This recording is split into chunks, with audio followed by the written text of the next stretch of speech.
सोना का रासायनिक प्रतीक इनमें से क्या है? सोना, गोल्ड, गोल्ड का रासायनिक प्रतीक।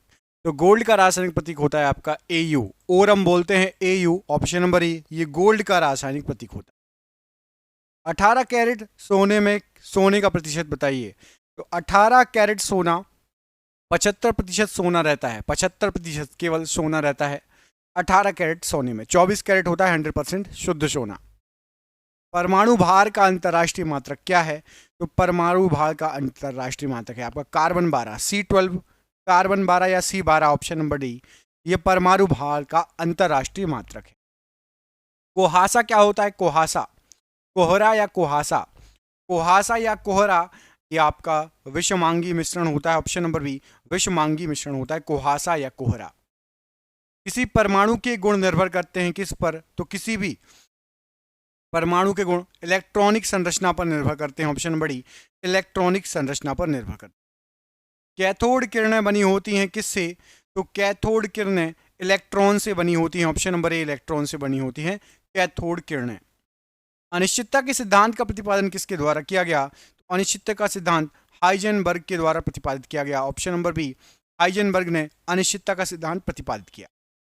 सबसे अधिक विद्युत ऋणात्मक तत्व कौन सा है? तो सबसे अधिक विद्युत ऋणात्मक तत्व है आपका फ्लोरीन। ऑप्शन नंबर बी, सबसे अधिक विद्युत ऋणात्मक तत्व है फ्लोरीन। पृथ्वी का द्रव्यमान कितने किलोग्राम है? तो पृथ्वी का द्रव्यमान आपका 6 गुणित 10 के ऊपर 24 की घात किलोग्राम है। ऑप्शन नंबर सी, 6 गुणित 10 के ऊपर 24 की घात किलोग्राम। फास्फोरस का अणुसूत्र बताइए। फास्फोरस का अणुसूत्र क्या होता है? तो P4, फास्फोरस का अणुसूत्र होता है P4। ऑप्शन नंबर सी, P4 फास्फोरस का अणुसूत्र। सोना का लैटिन नाम क्या है? तो सोने को कहा जाता है ओरम। ऑप्शन नंबर ए, सोने को ओरम कहा जाता है। ऑप्शन नंबर ए। MKS मात्रक में पृष्ठ तनाव की इकाई बताइए। MKS मात्रक में पृष्ठ तनाव की इकाई न्यूटन प्रति मीटर है। ऑप्शन नंबर सी, MKS पद्धति में पृष्ठ तनाव सरफेस टेंशन न्यूटन प्रति मीटर। शुद्ध जल होता है कैसा? अम्लीय, क्षारीय, उदासीन या दोनों? तो शुद्ध जल आपका उदासीन होता है। पीएच वैल्यू कितनी होती है शुद्ध जल की? कमेंट करके आपको बताना है, 6, 7 या 8। पानी का, शुद्ध जल का पीएच वैल्यू कितना होता है? 6, 7 या 8? कमेंट बॉक्स में आपको कमेंट करके बताना। रासायनिक पदार्थों का सम्राट कहा जाता है इनमें से किसको? तो रासायनिक पदार्थों का सम्राट कहा जाता है सल्फ्यूरिक अम्ल को। ऑप्शन नंबर बी, सल्फ्यूरिक अम्ल को रासायनिक पदार्थों का सम्राट कहा जाता है। क्षारीय विलयन का पीएच मान बताइए। तो क्षारीय विलयन का पीएच मान 7 से अधिक होता है। ऑप्शन नंबर सी, 7 से अधिक होता है क्षारीय विलयन का पीएच मान। सिरके में पाया जाता है कौन सा अम्ल? सिरके में कौन सा अम्ल पाया जाता है? तो सिरके में आपका एसिटिक एसिड या एसिटिक अम्ल पाया जाता है। Option number B, acetic acid या एसिटिक अम्ल। एटीपी का निर्माण होता है कहां पर? तो एटीपी जो निर्माण होता है ये माइटोकॉन्ड्रिया में होता है। ऑप्शन नंबर सी, माइटोकॉन्ड्रिया में एटीपी का निर्माण होता है। ऑप्शन नंबर सी यहां पर राइट आंसर। कोशिका विभाजन क्रिया आरंभ होती है कहां से? तो कोशिका विभाजन क्रिया सेंट्रोसोम से आरंभ होती है। ऑप्शन नंबर डी, सेंट्रोसोम से आरंभ होती है कोशिका विभाजन क्रिया। यूरेसिल किस में पाया जाता है? यूरेसिल, तो यूरेसिल आपका आरएनए में पाया जाता है। ऑप्शन नंबर डी, आरएनए में यूरेसिल पाया जाता है। एंजाइम किस में नहीं होता है? एंजाइम इनमें से किस में नहीं होता है? एंजाइम आपका वायरस में एंजाइम नहीं होता है। ऑप्शन नंबर बी, वायरस में एंजाइम नहीं होता है। टीएमवी शब्द का संबंध किससे है? टीएमवी शब्द का संबंध, तो टीएमवी ये वायरस से संबंधित है। ऑप्शन नंबर सी, वायरस से संबंधित है टीएमवी शब्द। शरीर में गुणसूत्रों की संख्या कितनी होती है? तो शरीर में, हमारे मानव शरीर में गुणसूत्रों की संख्या 46 होती है। ऑप्शन नंबर 46 गुणसूत्र होते हैं मानव शरीर में। वायरस की खोज किसके द्वारा की गई? वायरस की खोज इनमें से किसके द्वारा की गई? इवानोविस्की के द्वारा वायरस की खोज की गई। ऑप्शन नंबर सी, इवानोविस्की के द्वारा वायरस की खोज की गई। Option number C. चाय के लाल कीट का कारण बताइए। तो चाय की पत्तियों में लाल कीट का कारण होता है हरी शैवाल। ऑप्शन नंबर सी, हरा शैवाल ये लाल कीड़े के कारण का कारण होता है चाय में। Option number C. विद्युत बल्ब में भरी जाती है इनमें से कौन सी गैस? तो विद्युत बल्ब में आपकी नाइट्रोजन गैस भरी जाती है। ऑप्शन नंबर ए, नाइट्रोजन गैस भरी जाती है विद्युत बल्ब में। वनस्पति घी निम्न में से किससे बनाया जाता है? वनस्पति घी, तो वनस्पति घी आपका हाइड्रोजन से बनाया जाता है, ऑप्शन नंबर बी। हाइड्रोजन से वनस्पति घी बनाया जाता है, option number B. Greenhouse प्रभाव में पृथ्वी के वातावरण का गर्म होना किसके कारण होता है? तो ग्रीन हाउस प्रभाव में पृथ्वी के वातावरण का गर्म होना अल्ट्रा वायलेट रे के कारण होता है, option number B, ultraviolet ray. Soda water बनाने के लिए कौन सी गैस प्रयोग में लाई जाती है? तो सोडा वाटर बनाने के लिए कार्बन डाइऑक्साइड गैस प्रयोग में लाई जाती है, option number C, carbon dioxide gas. Chloroform बनाने के लिए निम्नलिखित में से क्या उपयोग में लाया जाता है? तो क्लोरोफॉर्म बनाने के लिए इथेन गैस का यूज होता है, ऑप्शन नंबर ए, इथेन का यूज होता है। सभी अम्लों में सबसे अधिक समान तत्व किसका है? तो सभी अम्लों में हाइड्रोजन होता ही होता है, समान तत्व है हाइड्रोजन। अम्लों में हाइड्रोजन पाया ही जाता है, ऑप्शन नंबर ए। पानी की अस्थायी कठोरता को किस प्रयोग के द्वारा दूर किया जाता है? पानी की जो अस्थायी कठोरता होती है उसको CaCl2 के द्वारा दूर किया जाता है, ऑप्शन नंबर डी, CaCl2 के द्वारा पानी की अस्थायी कठोरता को दूर किया जाता है। तत्वों का सबसे पहले वर्गीकरण किसने किया था? सबसे पहले न्यूलैंड ने तत्वों का वर्गीकरण किया था, ऑप्शन नंबर बी, न्यूलैंड। वह सबसे छोटा कण जिसमें उस तत्व के सभी गुण विद्यमान होते हैं क्या कहलाता है? तो सबसे छोटा कण जिसमें उस तत्व के सभी गुण विद्यमान होते हैं उसको अणु कहा जाता है, ऑप्शन नंबर बी, अणु। किसी तत्व के गुणों को प्रदर्शित करता है इनमें से क्या? तो किसी भी तत्व के गुणों को परमाणु क्रमांक प्रदर्शित करता है, ऑप्शन नंबर ए, परमाणु क्रमांक। हैलोजनों में सर्वाधिक प्रभावशाली ऑक्सीकरणकर्ता बताइए। तो हैलोजनों में सर्वाधिक प्रभावशाली ऑक्सीकरणकर्ता fluorine, option number C, fluorine. स्वर्ण किस पदार्थ में घुल जाता है? तो सोना या स्वर्ण ये आपका एक्वारेजिया में घुल जाता है, ऑप्शन नंबर सी, एक्वारेजिया में सोना घुल जाता है। सिनेबार किसका खनिज है? सिनेबार इनमें से किसका खनिज है? तो सिनेबार आपका पारे का खनिज है, ऑप्शन नंबर ए, पारे का, यस, क्या पारे का खनिज राइट आंसर है। पटाखों के फटने के बाद दिखाई देने वाला चमकीला रंग किसके कारण होता है? तो पटाखों के फटने के बाद दिखाई देने वाला चमकीला रंग स्ट्रांशियम के कारण होता है, ऑप्शन नंबर डी, स्ट्रांशियम के कारण, ऑप्शन नंबर डी। किसके निष्कर्षण हेतु साइनाइड विधि का प्रयोग किया जाता है? तो साइनाइड विधि का प्रयोग चांदी के निष्कर्षण हेतु किया जाता है, ऑप्शन नंबर ए, चांदी के निष्कर्षण हेतु। नाइट्रोजन का विस्फोटक यौगिक बताइए। तो नाइट्रोजन का विस्फोटक यौगिक है आपका NCl3, ऑप्शन नंबर ए, NCl3 ये विस्फोटक यौगिक है नाइट्रोजन का। हवा के वास्तविक जलवाष्प की मात्रा को क्या कहा जाता है? तो हवा के वास्तविक जलवाष्प की मात्रा को परम आर्द्रता कहा जाता है, ऑप्शन नंबर डी, परम आर्द्रता। मानव निर्मित प्रथम रेशा बताइए। तो मानव के द्वारा निर्मित सबसे पहला रेशा है आपका rayon, option number A, rayon मानव के द्वारा निर्मित सबसे पहला प्रथम रेशा है, option number A. 150 degree Celsius तक गर्म होने पर यूरिया क्या देगा इनमें से? 150 डिग्री सेल्सियस तक यदि आप यूरिया को गर्म करेंगे तो वायु रेट प्राप्त होगा, ऑप्शन नंबर डी, वायु रेट प्राप्त होगा यूरिया को 150 डिग्री तक गर्म करने पर। रेडियोथेरेपी में उपयोग होने वाली नोबेल गैस बताइए। तो रेडियोथेरेपी में उपयोग होने वाली जो नोबेल गैस है, राइट आंसर क्या हो जाएगा आपका? यहाँ पर राइट आंसर है रेडॉन। रेडॉन को बोलते हैं RN, ऑप्शन नंबर यहाँ पर आपका बी, RN या रेडॉन राइट आंसर हो जाएगा प्रश्न के लिए। नाभिकीय विखंडन को सर्वप्रथम प्रयोगात्मक तरीके से किसके द्वारा देखा गया? तो नाभिकीय विखंडन को प्रयोगात्मक तरीके से, प्रैक्टिकल तरीके से स्ट्रासमन ने देखा था, option number B, Strassmann, option number यहाँ पर बी राइट आंसर है। जस्ता निम्न मिश्र धातु में उपस्थित नहीं होता। तो जस्ता आपका पीतल, गंधातु और जर्मन सिल्वर में होता है। कांसे में जो है आपका जस्ता नहीं होता, ऑप्शन नंबर बी, कांसे में जस्ता नहीं होता। निम्न में सर्वाधिक परिस्थिति अनुकूल ईंधन कौन सा है? तो सबसे ज्यादा परिस्थिति अनुकूल ईंधन देखा जाए तो हाइड्रोजन है, option number C, hydrogen right answer हो जाएगा। तड़ित चालक निर्मित होते हैं किससे? तो तड़ित चालक जो रहते हैं आपके, ये आपके तांबे से निर्मित होते हैं, ऑप्शन नंबर यहाँ पर आपका ए, तांबा राइट आंसर हो जाएगा। लाइटनिंग अरेस्टर बोलते हैं इंग्लिश में, जो बिजली गिरती है ना उसको ग्राउंड कर देते हैं, तो वो तांबे से निर्मित होते हैं। प्रकाश की गति न्यूनतम होगी जब वह गुजरेगी किस में से? तो प्रकाश की गति न्यूनतम होगी, यहाँ पर आपको जो ऑप्शन देखो, यदि कांच से गुजरेगी, ऑप्शन नंबर सी, कांच से गुजरेगी तो न्यूनतम होगी। जितना कठोर होगा उतना कम गुजर पाएगा प्रकाश। रेडियम प्राप्त होता है किससे? तो रेडियम आपका पिच ब्लेड से प्राप्त होता है, option number C, pitchblende से रेडियम प्राप्त होता है। हेनरी किसकी इकाई है? तो हेनरी जो है आपकी प्रेरकत्व की इकाई है, ऑप्शन नंबर सी। यहां पर टाइपिंग मिस्टेक है, प्रेरकत्व, ऑप्शन नंबर सी यहां पर राइट आंसर हो जाएगा हेनरी के लिए। 1 जूल कितने कैलोरी के बराबर होता है? 1 जूल आपका 0.24 कैलोरी के बराबर होता है ना, 0.24 कैलोरी 1 जूल बराबर। पानी का अणुभार कितने AMU होता है? तो पानी का अणुभार होता है 18 AMU, option number B 18 AMU।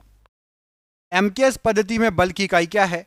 तो MKS पद्धति में बल की इकाई है newton, option number B newton. शरीर में ऊतकों का निर्माण होता है किससे? तो ऊतकों का निर्माण होता है प्रोटीन से, ऑप्शन नंबर डी, प्रोटीन से ऊतकों का निर्माण होता है शरीर में। कांच है एक प्रकार का क्या? तो कांच एक प्रकार का अति शीतल द्रव है, ऑप्शन नंबर ए, अति शीतल द्रव, ऑप्शन नंबर ए। इंटीग्रेटेड सर्किट चिप पर किसकी परत होती है? तो इंटीग्रेटेड सर्किट चिप पर सिलिकॉन की परत होती है, ऑप्शन नंबर यहां पर ए, सिलिकॉन की परत होती है, राइट आंसर हो। चुंबकीय डिस्क पर किस पदार्थ की परत होती है? तो चुंबकीय डिस्क पर आयरन ऑक्साइड की परत होती है, ऑप्शन नंबर ए, आयरन ऑक्साइड। पीयूष ग्रंथि स्थित होती है कहां पर? तो पीयूष ग्रंथि सिर में स्थित होती है, ऑप्शन नंबर बी, पीयूष ग्रंथि सिर में स्थित होती है। विटामिन ई की कमी से इनमें से कौन सा रोग होता है? तो विटामिन ई की कमी से नपुंसकता होगी, ऑप्शन नंबर डी, नपुंसकता। थायराइड ग्रंथि कहां स्थित होती है? तो थायराइड ग्रंथि गले में स्थित होती है, ऑप्शन नंबर सी, गले में स्थित होती है थायराइड ग्रंथि। जीवन रक्षक हार्मोन किस ग्रंथि से स्रावित होता है? तो जीवन रक्षक हार्मोन अधिवक्र ग्रंथि से स्रावित होता है, ऑप्शन नंबर ए, अधिवक्र ग्रंथि से। मानव शरीर की कौन सी ग्रंथि एक साथ अंतःस्रावी और बहिर्स्रावी दोनों तरह से कार्य करती है? तो याद रखिएगा अग्नाशय अंतःस्रावी और बहिर्स्रावी दोनों तरह से काम करती है, ऑप्शन नंबर ए, अग्नाशय यहां पर राइट आंसर है। इंसुलिन उत्पादित होता है किसके द्वारा? तो इंसुलिन जो उत्पादित होता है वो अग्नाशय के द्वारा उत्पादित होता है, ऑप्शन नंबर डी, अग्नाशय के द्वारा। निम्नलिखित में से कौन सा एंटी ड्यूरेटिक हार्मोन है? एंटी ड्यूरेटिक हार्मोन, तो वैसोप्रोसिन ये एंटी ड्यूरेटिक हार्मोन कहलाता है, option number B, vasopressin anti diuretic hormone कहलाता है। मानव शरीर की पैर की हड्डियां हैं, इनमें से कौन कौन सी? पैर की हड्डियां, तो पैर की हड्डियां यहां पर आपको जो ऑप्शन दिए गए हैं फिबुला और टीबिया, फिबुला और टीबिया ये पैर की हड्डियां हैं मानव शरीर की, ऑप्शन नंबर बी, फिबुला और टीबिया। EEG का प्रयोग किसकी गतिविधि दर्ज करने के लिए किया जाता है? तो EEG का प्रयोग मस्तिष्क की गतिविधि दर्ज करने के लिए किया जाता है, ऑप्शन नंबर बी, मस्तिष्क की गतिविधि दर्ज करने के लिए किया जाता है। कंडरा जोड़ता है किसको किससे? टेंडन या कंडरा, कंडरा पेशी से हड्डी को जोड़ता है, ऑप्शन नंबर बी, पेशी को हड्डी से जोड़ता है कंडरा या टेंडन, ऑप्शन नंबर बी। सर्वग्राही कौन से रुधिर वर्ग होते हैं? तो सर्वग्राही आपका यहां पर जो ऑप्शन दिए गए हैं ए बी रुधिर वर्ग ये सर्वग्राही होगा, ऑप्शन नंबर आपका ए बी रुधिर वर्ग सर्वग्राही होगा। सर्वदाता कौन सा रुधिर वर्ग है? तो सर्वदाता होगा आपका ओ, ऑप्शन नंबर बी, ओ सर्वदाता होगा, ओ। यदि माता पिता में से एक का रुधिर वर्ग ए बी है और दूसरे का रुधिर वर्ग ओ है तो बच्चों का संभावित रुधिर वर्ग बताइए। एक का ए बी है दूसरे का ओ है तो बच्चे का हो सकता है या फिर ए या फिर बी, ऑप्शन नंबर ए। किस प्रक्रिया द्वारा श्वसन के दौरान गैस रुधिर में प्रवेश करती है फिर उसे छोड़ती है? तो याद रखिएगा खून में पराशरण की प्रक्रिया द्वारा, ऑप्शन नंबर सी, पराशरण की प्रक्रिया द्वारा गैस रुधिर में प्रवेश करती है फिर उसे छोड़ती है, पराशरण की प्रक्रिया, ऑप्शन नंबर सी। मनुष्य की लाल रक्त कणिकाओं का जीवन काल कितना होता है? तो लाल रक्त कणिकाओं का जीवन काल 120 दिन, ऑप्शन नंबर ए राइट आंसर है। मनुष्य की श्वेत रक्त कणिकाओं का जीवन काल कितना होता है? तो 2 से 4 दिन, ऑप्शन नंबर ए 2 से 4 दिन। पेसमेकर का संबंध किससे है? तो हृदय से संबंधित है पेसमेकर, ऑप्शन नंबर बी, हृदय से संबंधित है पेसमेकर। पेसमेकर का कार्य क्या है? पेसमेकर का कार्य दिल की धड़कन प्रारंभ करना, ऑप्शन नंबर सी, दिल की धड़कन प्रारंभ करना। नाड़ी दर कहां से मापी जाती है? तो नाड़ी दर धमनी से मापी जाती है, ऑप्शन नंबर ए, धमनी से नाड़ी दर को मापा जाता है। मानव शरीर में खून का शुद्धिकरण की प्रक्रिया को क्या कहा जाता है? तो खून का शुद्धिकरण की प्रक्रिया डायलिसिस कहलाती है, ऑप्शन नंबर ए, डायलिसिस। स्वस्थ मनुष्य में प्रति मिनट हृदय स्पंदन कितना होता है? तो 72 बार हमारा दिल धड़कता है यदि आप स्वस्थ हो, ऑप्शन नंबर सी 72। निम्नलिखित में से कौन सा एक प्राकृतिक रूप से फल पकाने वाला हार्मोन है? तो फल पकाने वाला प्राकृतिक रूप से यदि फल पकाना है तो एथिलीन, ऑप्शन नंबर सी। निम्नलिखित में से कौन सा हार्मोन पादप कोशिकाओं को इस प्रकार बढ़ने के लिए प्रेरित करता है जिससे पादप प्रकाश की ओर मुड़ा हुआ प्रतीत होता है? तो राइट आंसर हो जाएगा ऑक्सीजन। ये हार्मोन है, ये ऐसे पौधों को बढ़ने के लिए प्रेरित करता है जिस तरफ वो प्रकाश की ओर मुड़ा हुआ प्रतीत हो। पादप वृद्धि हार्मोन किससे निकाले जाते हैं? तो पादप वृद्धि हार्मोन ये कवक, ऑप्शन नंबर ए, कवक से निकाले जाते हैं पादप वृद्धि हार्मोन। कोशिका विभाजन में मदद करने वाला हार्मोन बताइए? तो कोशिका विभाजन में साइटोकिनिन मदद करता है, ऑप्शन नंबर सी, साइटोकिनिन। बौने पौधों को किसके अनुप्रयोग से लंबा किया जा सकता है? तो राइट आंसर हो जाएगा जिबरेलिन के अनुप्रयोग से बौने पौधों को लंबा किया जाता है, ऑप्शन नंबर ए, जिबरेलिन के अनुप्रयोग से। पशुओं में हीमोग्लोबिन के सदस्य पौधों में कौन सा अणु होता है? तो पशुओं में हीमोग्लोबिन पौधों में क्लोरोफिल होता है। पौधों में क्या होता है? क्लोरोफिल। जैसे हमारे अंदर हीमोग्लोबिन है, पौधों में क्लोरोफिल होता है। ऑक्सीजनोमीटर का प्रयोग करते हैं हम किसके लिए? तो ऑक्सीजनोमीटर का प्रयोग पौधे की वृद्धि दर को मापने के लिए करते हैं, ऑप्शन नंबर बी, पौधे की वृद्धि दर को मापने के लिए। अग्नि निर्जा रोग किससे संबंधित है? तो अग्नि निर्जा रोग ये सेब से संबंधित रोग है, ऑप्शन नंबर ए, सेब एप्पल से संबंधित रोग है अग्नि निर्जा रोग। पौधों में फ्लोएम किसके लिए उत्तरदायी है? तो फ्लोएम आहार वहन के लिए उत्तरदायी है, ऑप्शन नंबर ए। पौधों में जाइलम किसके लिए जिम्मेदार है? तो जाइलम जल वहन के लिए जिम्मेदार है, ऑप्शन नंबर बी, जल वहन के लिए। क्रेनियम या कपालिका के ऊपरी भाग को ढकने वाली मांसपेशी क्या नाम है? तो कपालिका की ऊपरी भाग को जो मांसपेशी ढकती है वो है आपकी galea aponeurotica, option number A, galea aponeurotica. ये क्रेनियम या कपालिका के ऊपरी भाग को ढकने वाली मांसपेशी है। मानव शरीर में क्रेनियल तंत्रिकाओं की संख्या, तो क्रेनियल तंत्रिकाएं होती हैं 12 जोड़ी, ऑप्शन नंबर ए, 12 जोड़ी। विटामिन ई का रासायनिक नाम क्या है? तो विटामिन ई का रासायनिक नाम है टोकोफेरॉल, ऑप्शन नंबर यहाँ पर आपका ये टोकोफेरॉल विटामिन ई का रासायनिक नाम है। कास्टिक सोडा का रासायनिक सूत्र बताइए? तो कास्टिक सोडा होता है आपका NaOH, option number A, NaOH। Plaster of Paris POP का रासायनिक नाम क्या है? तो पीओपी को कहा जाता है calcium sulphate hemihydrate, calcium sulphate hemihydrate. विरंजक चूर्ण रासायनिक सूत्र क्या है? तो विरंजक चूर्ण है आपका CaOCl2, option number B, CaOCl2। विरंजक चूर्ण का रासायनिक नाम बताइए? तो नाम है कैल्शियम ऑक्सीक्लोराइड, CaOCl2 को बोलते हैं कैल्शियम ऑक्सीक्लोराइड। ब्लीचिंग पाउडर निम्नलिखित में से किससे गुजार कर तैयार किया जाता है? तो ब्लीचिंग पाउडर बुझे हुए चूने से क्लोरीन को गुजार कर तैयार होता है, option number A. Milk of magnesia के रूप में बाजार में लाए जा रहे प्रति अम्ल का मुख्य तत्व क्या है? तो मिल्क ऑफ मैग्नीशिया के रूप में MgOH का होल ट्वाइस, MgOH का होल ट्वाइस जो है मिल्क ऑफ मैग्नीशिया का रूप है। अधिक ऊंचाई में मानव शरीर में लाल रक्त कणिकाओं पर क्या प्रभाव पड़ेगा? तो संख्या बढ़ जाएगी लाल रक्त कणिकाओं की, ऑप्शन नंबर सी। और आपके लिए सरप्राइज क्वेश्चन है, चलो इसका आंसर मैं बता देता हूं। मानव हृदय में कितने कक्ष होते हैं? तो मानव हृदय में 4 चैम्बर या 4 कक्ष होते हैं, ऑप्शन नंबर सी। आपको इसका आंसर देना है कि कोशिका की खोज किसने की थी। इस प्रश्न का आंसर कमेंट बॉक्स में कमेंट करके आपको बताना है कि कोशिका की खोज किसने की थी। हम मिलेंगे आपसे अगले वीडियो में, अपना ख्याल रखिए। जय हिंद, जय भारत।